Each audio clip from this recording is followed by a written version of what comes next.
Assalamualaikum warahmatullahi wabarakatuh. Perkenalkan, nama saya Andi Siti Fatimah Gani, NIM D1A121027 dari jurusan Agribisnis kelas A. Pada kesempatan kali ini, saya akan menjelaskan materi teori tingkah laku konsumen. Apa sih teori tingkah laku konsumen itu?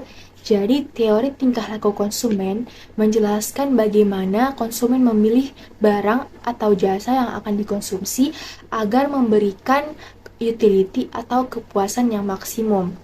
Dalam teori tingkah laku konsumen terdapat dua pendekatan. Yang pertama, pendekatan kardinal, dan yang kedua, pendekatan ordinal. Pada kesempatan kali ini, saya akan menjelaskan teori pendekatan kardinal. Teori pendekatan kardinal adalah bahwa utility atau kepuasan konsumen dapat diukur dengan angka atau bersifat kuantitatif. Dalam teori ini, konsumen dapat mengukur atau menghitung kepuasan yang didapatkan dari mengkonsumsi suatu barang atau jasa. Misalnya, seseorang meminum segelas air. Dia dapat menghitung seberapa besar kepuasan yang diperoleh dari meminum segelas air tersebut.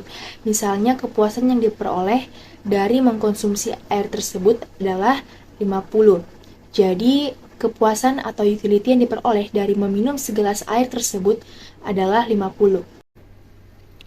Dalam teori pendekatan kardinal, terdapat beberapa asumsi penggunaan pendekatan. Yang pertama, konsisten dalam preferensi. Artinya, setiap konsumen tidak akan berubah preferensinya atau pilihannya terhadap suatu barang. Misalnya, seseorang akan memilih bawang putih. Nah, ketika ia dihadapkan oleh pilihan antara misalnya bawang merah dan bawang putih, maka yang akan dia pilih adalah bawang putih. Begitu juga ketika ia dihadapkan terhadap 3 pilihan. Misalnya bawang bombay, dia disuruh memilih antara bawang merah, bawang putih, dan bawang bombay, maka dia tetap akan memilih bawang putih sesuai yang ia pilih. Asumsi yang kedua adalah more is better, artinya lebih banyak lebih baik. Jadi konsumen pasti akan menginginkan jumlah barang yang lebih banyak. Jadi ketika seseorang dihadapkan pilihan antara 1 bawang putih atau 2 bawang putih, pasti orang tersebut akan memilih 2 bawang putih dibandingkan 1 bawang putih. Begitu juga ketika dihadapkan antara pilihan 2 bawang putih atau 3 bawang putih, pasti seseorang tersebut akan memilih 3 bawang putih. Asumsi yang ketiga dari pendekatan kardinal yaitu hukum Gosen, Law of Diminishing Marginal Utility.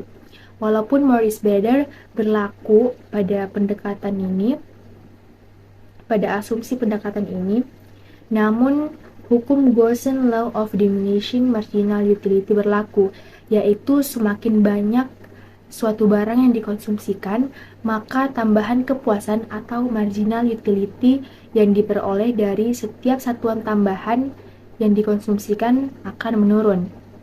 Kemudian yang keempat yaitu berusaha mencapai total utility yang maksimum. Walaupun setiap orang memiliki pendapatan yang berbeda, tetapi setiap orang pasti tetap ingin memaksimalkan kepuasannya.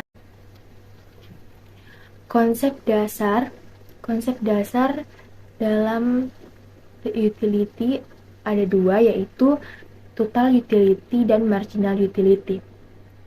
Pertama, sebelumnya utility itu adalah kepuasan yang diperoleh dari mengkonsumsi sejumlah barang dan jasa. Total utility adalah kepuasan total yang diperoleh dari mengkonsumsi sejumlah barang dan jasa. Dan sedangkan marginal utility adalah tambahan kepuasan yang diperoleh dalam setiap menambah satu satuan barang atau jasa yang dikonsumsi. Baik, langsung saja kita melangkah ke contoh. Di sini saya mengambil contoh mengkonsumsi buah jeruk. Nah, ketika kamu mengkonsumsi 1 buah jeruk, diasumsikan total utility atau tingkat kepuasan yang kamu dapatkan 4. Nah, selisih penambahan kepuasan yang kamu dapatkan 4. Kenapa 4? Karena Awalnya kan kepuasan yang kamu dapatkan 0. Nah, ketika kamu sudah mengkonsumsi 1 buah jeruk, maka penambahan kepuasannya sudah bertambah menjadi 4. Nah, selanjutnya kamu masih kurang puas dengan 1 buah jeruk. Kamu menambah lagi 2 buah jeruk.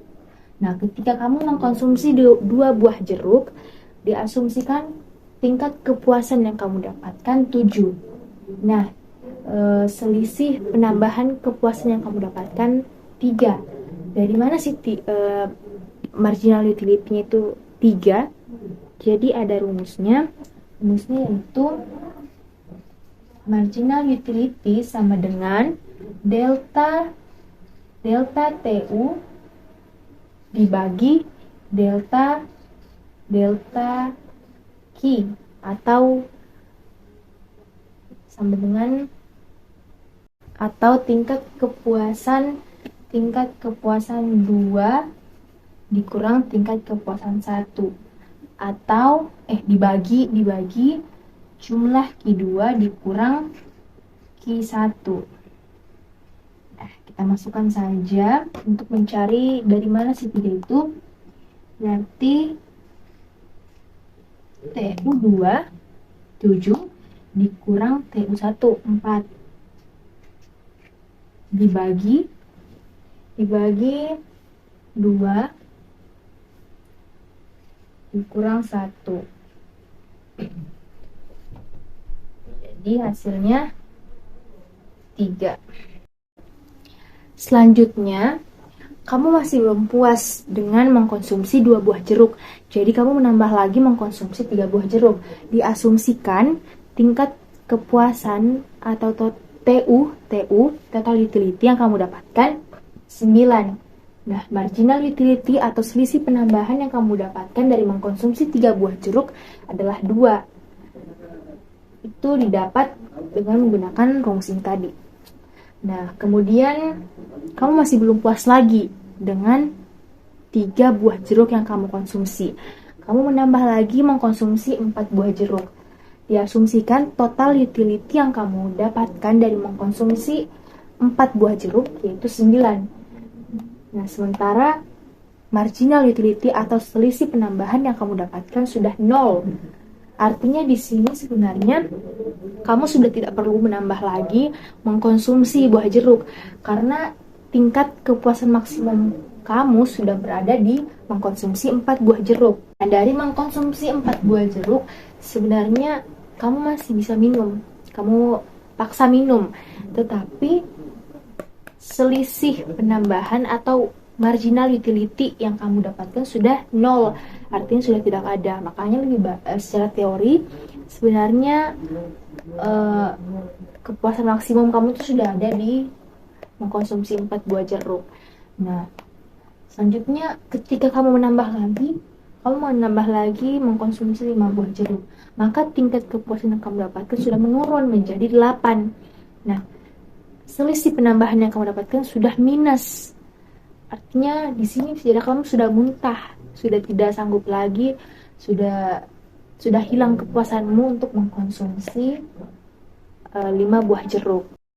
Nah, dari perilaku konsumen ini, maka terjadilah hukum Gaussian Law of Diminishing Marginal Utility, yaitu ketika semakin tinggi tingkat kepuasan yang kamu peroleh dari mengkonsumsi suatu barang atau jasa, maka penambahan kepuasan atau marginal utility dari setiap satuan tambahan dari yang kamu konsumsikan itu akan menurun. Nah, di sini kita dapat, dari tabel sini kita dapat melihat sebenarnya marginal utility atau penambahan kepuasan kamu itu turun pada saat kamu mengkonsumsi 2 buah jeruk. Di sini penambahan kepuasan kamu sudah menurun menjadi 3. Nah, sedangkan tingkat kepuasan maksimum itu ketika marginal utility kamu sudah 0.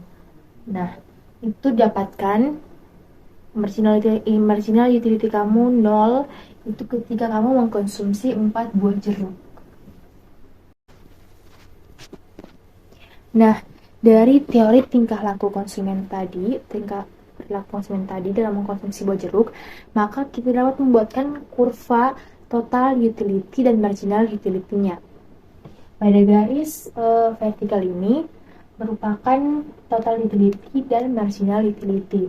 Nah, sedangkan pada garis horizontal yaitu garis quantity atau jumlah. Nah, 1, 2, 3, 4, 5 ini merupakan jumlah buah jeruk yang dikonsumsi. Nah, sementara 1, 2, 3, 4, 5, 6, 7, 8, 9, minus 1 dan minus 2 merupakan total utility dan marginal utility. Nah, pada saat mengkonsumsi satu buah jeruk, total utility-nya adalah 4. Nah, sementara pada saat mengkonsumsi 2 buah jeruk, total utility-nya adalah 7.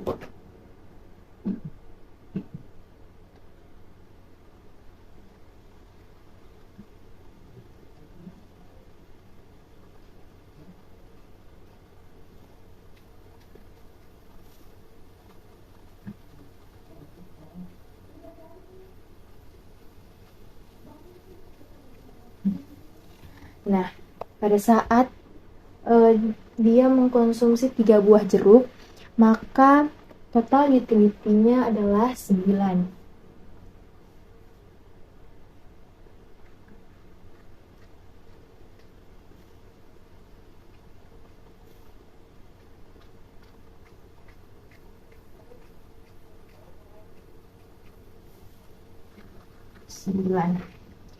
Nah, ketika menambah lagi 4 buah jeruk, maka total utility-nya diasumsikan plus 9.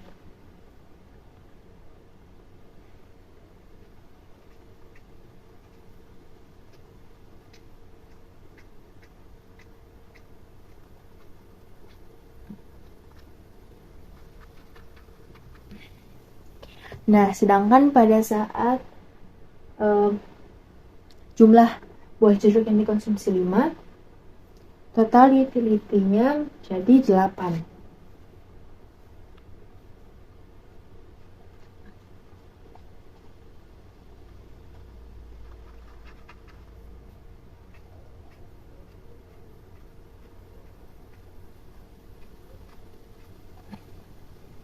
Sehingga kita dapat menarik garis lurus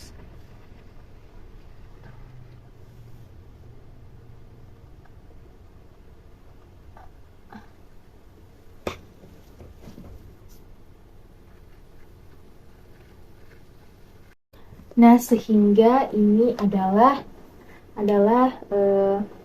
merupakan kurva total utility atau kurva total kepuasan. Nah, selanjutnya kita menggambar kurva marginal utility atau penambahan kepuasan. Nah, pada saat kamu mengkonsumsi 1 buah jeruk, penambahan kepuasan yang kamu dapatkan 4. Nah, pada saat kamu mengkonsumsi 2 buah jeruk, penambahan yang kamu dapatkan adalah 2. Nah, pada saat kamu mengkonsumsi 3 buah jeruk, penambahan kepuasan atau marginal utility-nya adalah 2.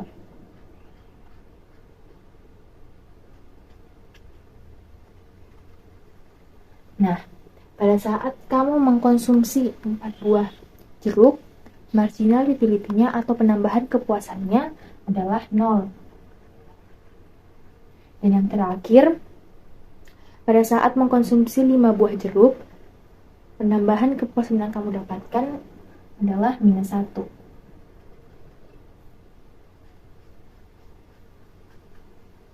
Nah, sehingga kita dapat menarik garis lurus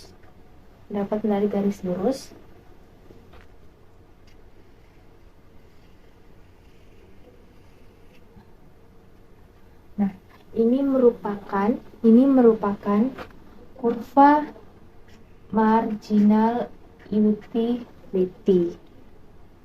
Nah, dari kurva total utility ini, maka dapat kita lihat bahwa semakin banyaknya jumlah jeruk yang dikonsumsi, maka kurvanya itu akan maka total utility-nya akan semakin meningkat. Nah, kemudian pada satu titik tertentu, total utility-nya atau tingkat kepuasannya itu akan stabil, lalu kemudian turun. Nah, artinya bahwa pada saat tingkat kepuasannya naik, pada saat total utility-nya naik, maka pada saat itu dia puas. Nah, pada saat titik total utility-nya stabil, maka dia sudah mulai biasa saja. Nah, pada saat turun, berarti dia sudah tidak puas. Dan kurva total utility-nya akan semakin lama semakin menurun, bahkan bisa mencapai minus. Nah, di sini dapat kita lihat bahwa marginal utility itu pasti menurun. Semakin banyak jumlah jeruk yang dimakan atau yang dikonsumsi, pasti marginal utility atau penambahan kepuasannya akan semakin menurun. Makanya bentuk kurvanya itu menurun, artinya tingkat kepuasannya itu menurun. Ya baik, jadi itu saja yang dapat saya sampaikan pada penjelasan kali ini. Lebih dan kurangnya mohon dimaafkan. Wabillahi taufiq wal hidayah. Wassalamualaikum warahmatullahi wabarakatuh.